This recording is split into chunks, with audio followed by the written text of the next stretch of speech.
ফুটপাত ব্যবসা নিয়ে আপনাদের মধ্যে অনেকেরই বিভিন্ন ধরনের মতামত রয়েছে এবং বিভিন্ন ভুল ধারণা রয়েছে। এই ভিডিওতে সেই ভুল ধারণা শুধরে দেওয়ার চেষ্টা করব। তো দেখুন, আপনারা অনেকেই আমার ভিডিওতে কমেন্ট করে থাকেন যে ভাই, আপনি ফুটপাতে বিজনেস করার জন্য উৎসাহ দিচ্ছেন, যেখানে সরকার নিজেই ফুটপাত নিয়ে সচেতন। যারা ফুটপাতে বিজনেস করে তাদেরকে উৎখাত করতেছে ফুটপাত পরিষ্কার রাখার জন্য, তাই না? আবার কেউ কেউ কমেন্ট করেন যে ফুটপাত কি আপনার নিজের কিনা।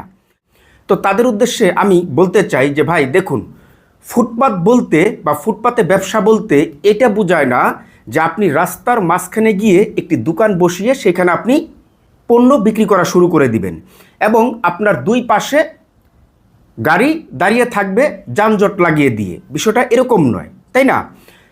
কেউ যদি অবৈধভাবে একটি রাস্তার মধ্যে বিজনেস শুরু করে এবং সেই ব্যবসার জন্য যদি যানজট লেগে যায়, গাড়ি আসা যাওয়ার জন্য যে পর্যাপ্ত একটি স্পেস সেটা যদি না থাকে এবং সাধারণ মানুষ যাতায়াত করার জন্য যে একটি রাস্তা বা স্পেস সেটা যদি না থাকে, তাহলে সেই ব্যবসাকে আমরা কেউ প্রশ্রয় দিব না, তাই না? আপনিও না, আমিও না। কারণ এটা কখনোই বৈধ বিজনেস হতে পারে না, কারণ অবৈধভাবে রাস্তার মধ্যে বিজনেস শুরু করেছে।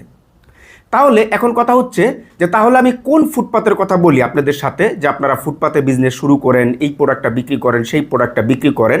দেখুন, ফুটপাত বলতে আপনার মালিকানা অনেক জায়গা রয়েছে।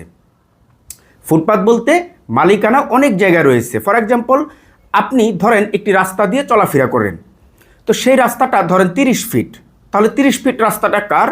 সরকারের, মানে গভর্নমেন্টের, তাই না? তো এই যে রাস্তাটা, এই রাস্তার যে শেষ প্রান্ত, অর্থাৎ রাস্তা শেষ, তার পরবর্তী যে সীমানাটা রয়েছে বা যে জায়গাটা রয়েছে, এটা কার? এটা হচ্ছে মালিকানা। আপনি রাস্তা দিয়ে হাঁটবেন, যতদূর রাস্তা চলে গেছে এতদূরই আপনার মালিকানা জায়গা, তাই না? সেটা শহর এলাকায় হতে পারে, যে কোনো জায়গায় হতে পারে। তো এই যে মালিকানা জায়গা, এই মালিকানা জায়গার মধ্যে কিন্তু বিভিন্ন ফুটপাত রয়েছে। অনেক মালিকের জায়গা খালি পড়ে থাকে, রাস্তার সাথে খালি জায়গা।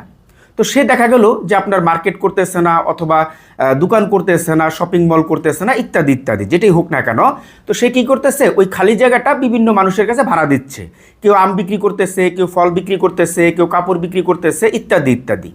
তার বিনিময়ে সেই ফুটপাতের মালিককে বা সেই জায়গার মালিককে দৈনিক অথবা মাসিক একটি অর্থ প্রদান করে থাকে যে ব্যক্তি বিজনেস করে।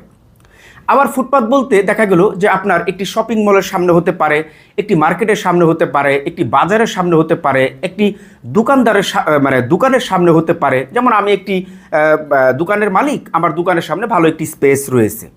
তো আপনি এসে আমাকে বলতেছেন যে ভাই, আমি আপনার দোকানের সামনে এই স্পেস জায়গাটার মধ্যে আমি এই পণ্যটা বিক্রি করতে চাচ্ছি, আমার জায়গা অল্প হলে চলবে। তো বিনিময়ে আমি আপনাকে এই অর্থটা দিব দৈনিক অথবা মাসে। তো আমি চিন্তা করলাম যে ঠিক আছে, আপনি তাহলে আমার দোকানের সামনে বসেন। তাহলে এটা কিন্তু ফুটপাত, এটা কিন্তু সরকারি জায়গা না, কোনো রাস্তা নয়। একটি শপিং মলের সামনে অনেক স্পেস থাকে, অনেক জায়গা থাকে। দেখা গেল যে ওই শপিং মলের সামনে যে স্পেস বা জায়গাটা রয়েছে, এই জায়গাগুলি ওই শপিং মলের মালিকই নিজেই ভাড়া দিয়ে থাকে। যে না, অনেকেই ব্যবসা করে, দেখা গেলো যে দৈনিক আপনার 300 টাকা, 400 টাকা, 500 টাকা পর্যন্ত দিয়ে আপনার সেখানে ব্যবসা করে থাকে বা প্রোডাক্ট বিক্রি করে থাকে, যেটা আমার নিজের চোখে দেখা। এমনও শপিং মলের সামনে আমি নিজে দেখেছি যে শুধুমাত্র দৈনিক ওইখানে পণ্য বিক্রি করে, তার জন্য দৈনিক আপনার 300 টাকা দিতে হয়, 200 টাকা দিতে হয়। তাহলে কি মাসে আপনার 9 থেকে 6,000 টাকা এই শুধুমাত্র শপিং মলের সামনে একটি স্পেস জায়গার মধ্যে বসে বসে পণ্য বিক্রি করতেছে, এর জন্য মাসে এত টাকা ভাড়া দিতে হচ্ছে। অথচ ভালো একটি মার্কেটে গিয়ে আপনার দোকান অ্যাডভান্স দিয়ে ভাড়া নিয়েও দেখা গেলো যে একটি দোকানের ভাড়া কিন্তু 9,000 6,000 টাকা নয়, কিন্তু ওই স্পেস জায়গার মধ্যে বসে এত টাকা ভাড়া দিচ্ছে, তাই না? তো অতএব এই ধরনের যে ফুটপাতগুলি রয়েছে, এগুলি কিন্তু সম্পূর্ণ মালিকানা।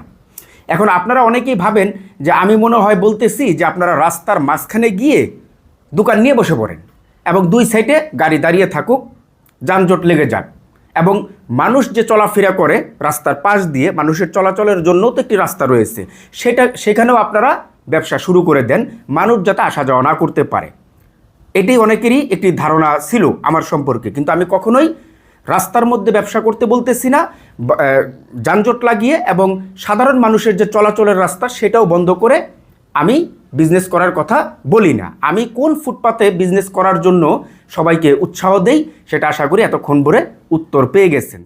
একটি ফুটপাতের মধ্যে আপনি চাইলেই ব্যবসা করতে পারবেন না। সেইখানে মালিকানা হলেও আপনাকে অনুমতি নিতে হবে, অর্থ দিতে হবে, এবং সেটি যদি রাষ্ট্রীয় জায়গাও হয় তাহলে সেখানেও কিন্তু আপনি অনুমতি ছাড়া বা অর্থ ছাড়া আপনি সেই জায়গাটার মধ্যে ব্যবসা শুরু করতে পারবেন না। অতএব আপনাদের যে ভুল ধারণাটা ছিল, আশা করি আপনাদের যে ভুল ধারণা সেটা আমি ভেঙে দিতে পেরেছি বা শুধরিয়ে দিতে পেরেছি। তো সবাই ভালো থাকবেন, সুস্থ থাকবেন। ভিডিওটি অন্যদেরকেও দেখার সুযোগ করে দিবেন। আমাদের দেশে অনেকেই ফুটপাত নিয়ে ভুল ধারণা করে অথবা ফুটপাতে বিজনেস করতে চায়, তাকে কিভাবে করা উচিত, কোন নিয়মে করা উচিত, হ্যাঁ, এই ভিডিওটি দেখলে সে কিন্তু শিখতে পারবে, জানতে পারবে। এবং এই ভিডিও সম্পর্কে আপনার যদি কোনো মতামত থাকে অবশ্যই কমেন্ট করে জানিয়ে দিবেন। তাহলে আজকের মতন বিদায়। সবাই ভালো থাকবেন, সুস্থ থাকবেন। আল্লাহ হাফেজ।